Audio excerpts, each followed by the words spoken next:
If you played Assassin's Creed 2, you remember the Medici as a Renaissance family in the background of violence and politics. If you did not, picture Florence as a city where money was power, and power had to pretend it was not. Because the Medici did not take Florence with swords.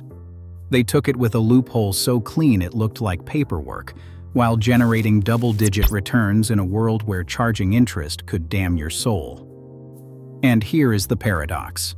The Church banned usury, yet the Pope became their biggest client. This is the banking blueprint that built modern Europe. Act 1. The Papal Paradox. Here is the problem the Medici solved. In 15th century Europe, the Catholic Church banned usury. Lending money at interest was not just illegal, it was a mortal sin.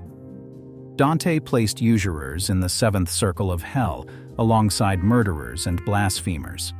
Church courts could excommunicate you. Secular courts could seize your assets. And yet someone had to finance trade. Someone had to move money across borders. Someone had to fund the Pope himself. Enter Giovanni de' Medici, a wool merchant's son with a solution so elegant that it would make his family the richest in Europe for 300 years. Was that finance or fraud with Latin paperwork? The solution was the bill of exchange, and it worked because it looked like trade, not sin. It was a clever form of exchange. Here is the trick. You do not lend money, you sell time. A merchant in Florence needs to pay a supplier in London. Giovanni does not give him a loan. He sells him a piece of paper, a promise to pay a specific amount in English pence at a specific date. The merchant pays 1,000 florins today in Florence. Giovanni's London branch pays out 40,000 pence in 6 months. No loan, no interest, just a currency exchange. The Medici set the exchange rate twice, once on the way out and once on the way back. The merchant pays 40 pence per florin going out. When the return bill comes back, the rate has shifted to 36 pence per florin. That 1,000 florins becomes 1,111 florins. Over 100 florins of profit. Annualized, that is north of 20%. The question is not whether it is legal. The question is whether anyone can prove it is not. The Church could not touch it. The mechanism was technically a foreign exchange transaction. The profit was technically a currency fluctuation. The Medici were technically not usurers. They were bankers. But Giovanni understood something deeper. Currency arbitrage alone would not build an empire. He needed a monopoly. And in 15th century Europe, the most valuable monopoly had nothing to do with trade goods, because one client paid on time, every time, until he did not. It had to do with the Pope. In 1410, Giovanni de' Medici became the chief depositary for Baldassare Cosa. Cosa is a complicated figure. He would become Pope John XXIII as an anti-pope during the Great Western Schism, when multiple men claimed the papal throne simultaneously. The Church later struck his name from the official papal line. None of that mattered to Giovanni. What mattered was that Cosa controlled papal revenues across half of Europe. And Giovanni controlled Cosa's money.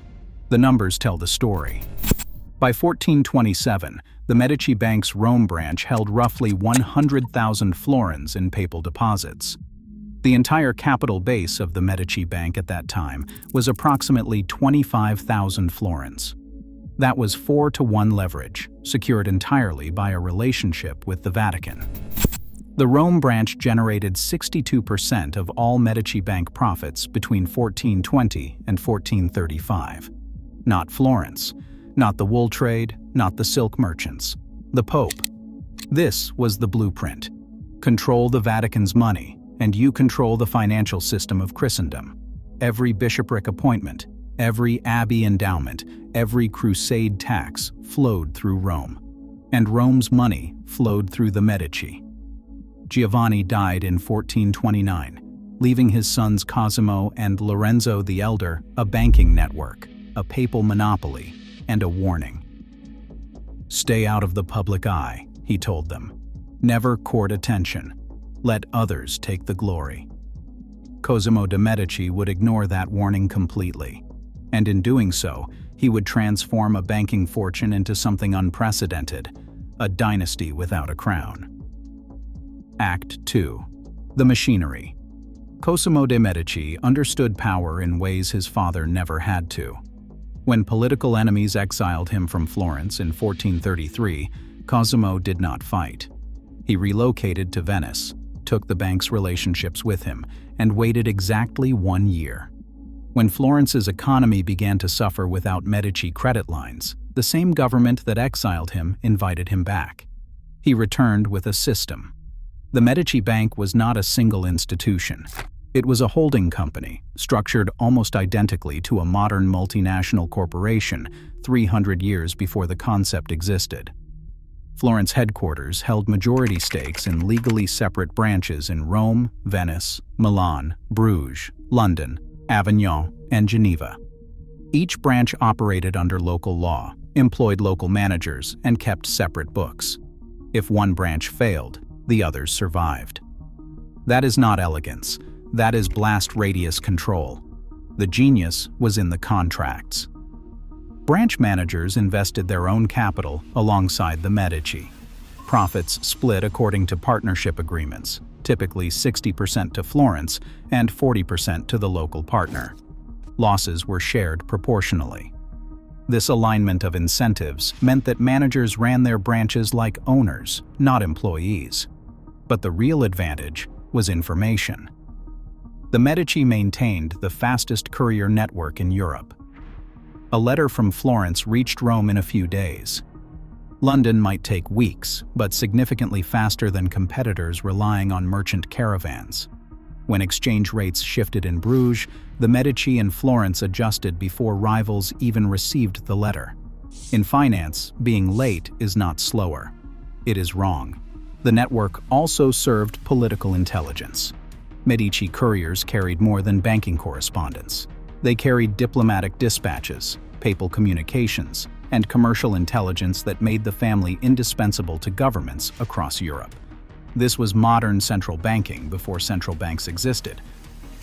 But Cosimo wanted more than money. He wanted Florence. The Florentine government operated through a system designed to prevent exactly what Cosimo intended. The Signoria, the ruling council, was chosen by lottery from leather pouches called borsellini. Names of eligible citizens went into the bags. Random drawings selected who would govern.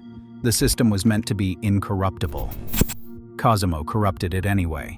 He gained control of the accoppiatori, the officials who managed the bags. Under his influence, the bags were periodically purged. Undesirable names were burned. Approved names were added. The drawings continued to look random. The outcomes were anything but.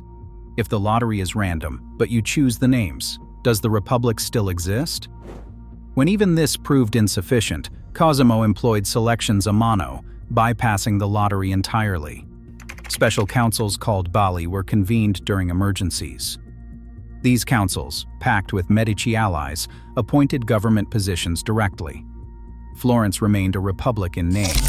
In practice, it was a bank with a city attached. Cosimo also understood soft power. He funded the construction of churches, libraries, and monasteries across Florence. San Marco, San Lorenzo, the Palazzo Medici. These were not acts of charity. They were investments in legitimacy. Every fresco, every altar, every illuminated manuscript bore the Medici coat of arms. You could not pray in Florence without being reminded who built your church. The patronage served another purpose entirely. When Cosimo felt troubled by the interest profits his bank accumulated, he consulted Pope Eugenius IV. The Pope suggested a donation. Cosimo built San Marco for 40,000 florins. Spiritual insurance against the usury problem, purchased with usury profits. By the time Cosimo died in 1464, the Medici controlled the papacy's finances, Florence's government, and a continental banking network.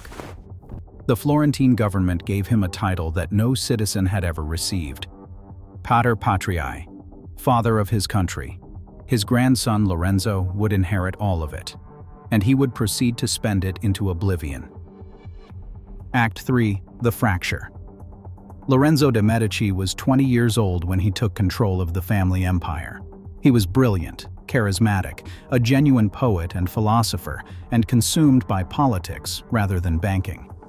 Economic historian Richard Goldthwaite noted that Lorenzo was a ruler for whom politics always took priority over business.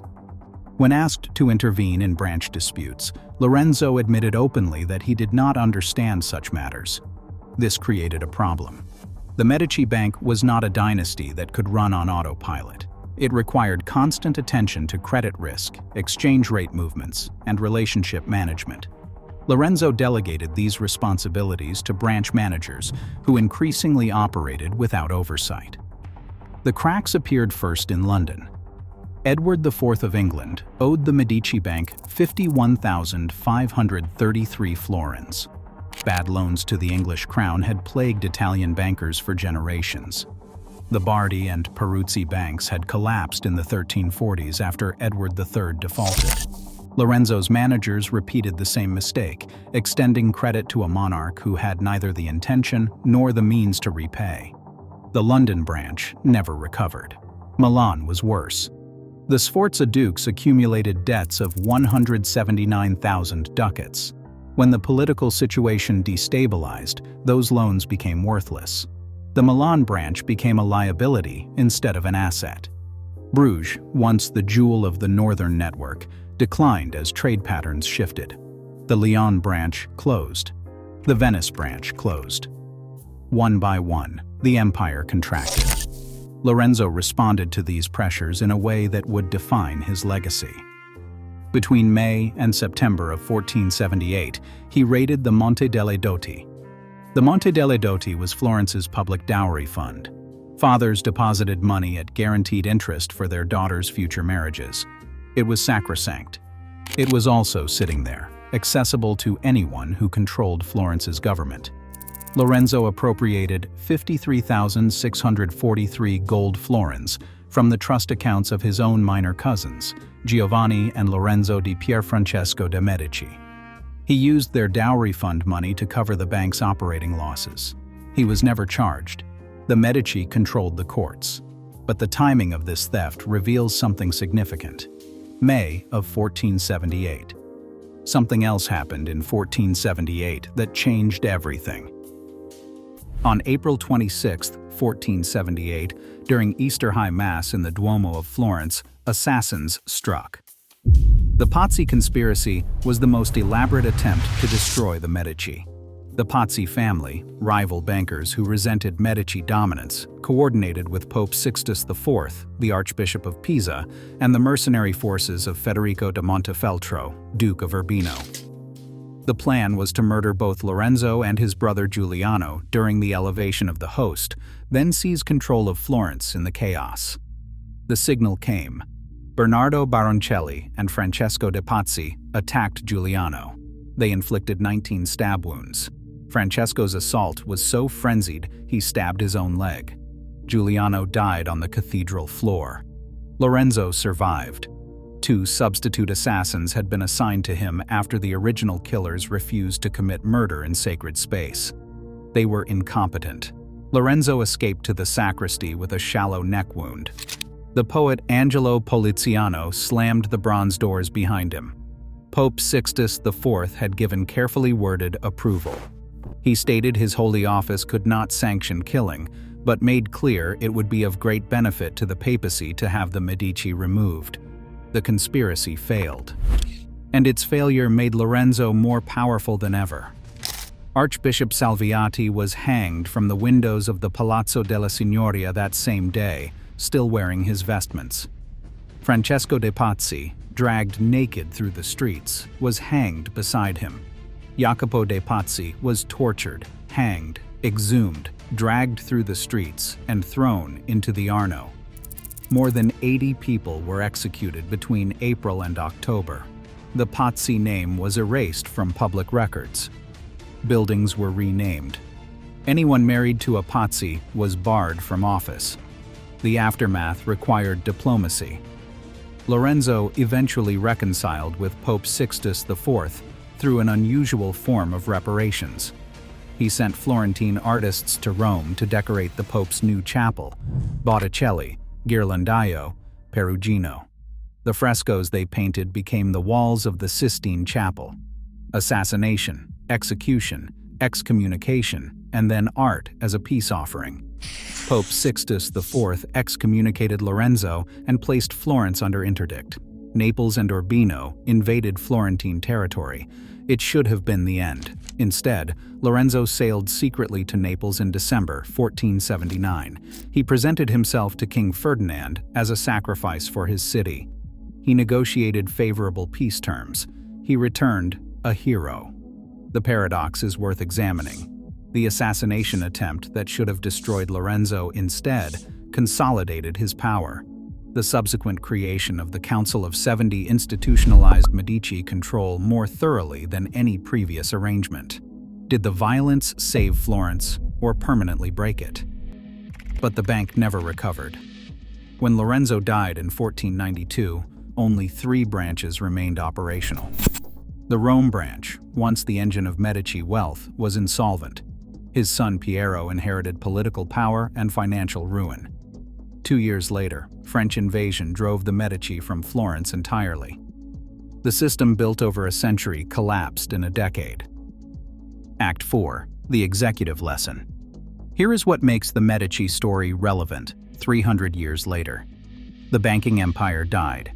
The family eventually returned to Florence, and they produced 2 popes and 3 queens. Catherine de' Medici, Lorenzo's great-granddaughter, became Queen of France and mother to 3 French kings. The Medici bloodline reached higher than Giovanni de' Medici could have imagined, but they never rebuilt the financial network that made them great. The Medici bank's collapse in 1494 should have ended the dynasty's relevance. It did not.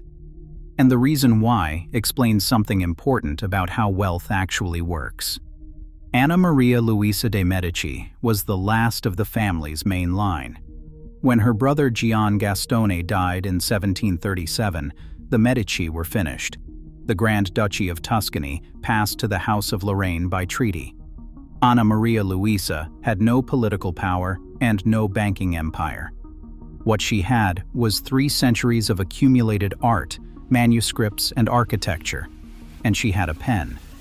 On October 31, 1737, she signed the Patto di Famiglia, the family pact. The document transferred the entire Medici collection to the new ruling house with a single binding condition. None of it could ever leave Florence. The artworks must remain for the ornament of the state, the utility of the public, and to attract the curiosity of foreigners. The bank died. The collection did not. The Uffizi Gallery, which houses the core of the Medici collection, welcomed over 5 million visitors in 2024. Revenue exceeded 60 million euros. Add the Pitti Palace, the Boboli Gardens, the Medici chapels, and the dozens of churches filled with Medici-commissioned art. The economic impact approaches 2.5 billion euros annually. The Uffizi is not a museum, it is a toll booth. Every tourist who visits Florence pays admission to see what the Medici accumulated. Every hotel, restaurant, and shop in the city benefits from traffic generated by a collection that cannot legally disperse. Money moves. Paintings stay. The Medici built a financial network, and the network was copied. When Mayor Amschel Rothschild established his banking dynasty 3 centuries later, he employed the same structural innovations. Separate branches, family managers, courier networks, sovereign clients. There is no documentary evidence the Rothschilds studied the Medici model. They did not need to. Scale requires 3 things: separate risks, aligned agents, faster information. Every dynasty that survives invents those independently. The surprise is what the Medici did after the money. They bought permanence. The system survived. The family did not. And that might be the most important lesson. Giovanni de' Medici built the mechanism. Cosimo turned it into an empire. Lorenzo spent it into oblivion. Anna Maria Luisa preserved what remained. 4 generations, 4 different relationships with the same wealth. The banking blueprint that built Europe was clever. The bill of exchange, the holding company structure, the information networks, the electoral manipulation, all of it was sophisticated, innovative, and ultimately replaceable. Other banks copied the model. Other families accumulated comparable fortunes. What could not be copied was what the Medici bought with their profits. You can replicate a financial instrument. You cannot replicate Botticelli. The question historians still debate is whether Lorenzo was a visionary or a failure. He destroyed the bank his grandfather built. He also commissioned the artwork that generates billions. Visionary or failure? If you have an answer, defend it. If you need returns this quarter, Lorenzo was a disaster. If you can wait 500 years, he was the greatest investor in history. The banking blueprint built Europe.